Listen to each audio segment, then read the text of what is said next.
Hi guys, welcome back to our channel Stuff About Tutorial, and in this tutorial we are going to learn how to change password on Freelancer. Guys, once you log into your account on Freelancer, then you will see this type of window on your screen.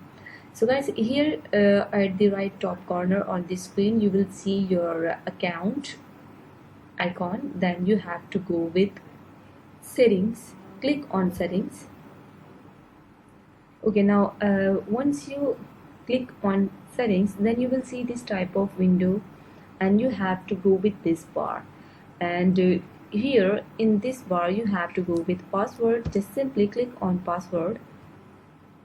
Once you click on password, then you will see this type of options over the screen, and here you have to write your current password that you are using now, and here you will write your new password, and then you have to confirm your new password and you have to click on save settings.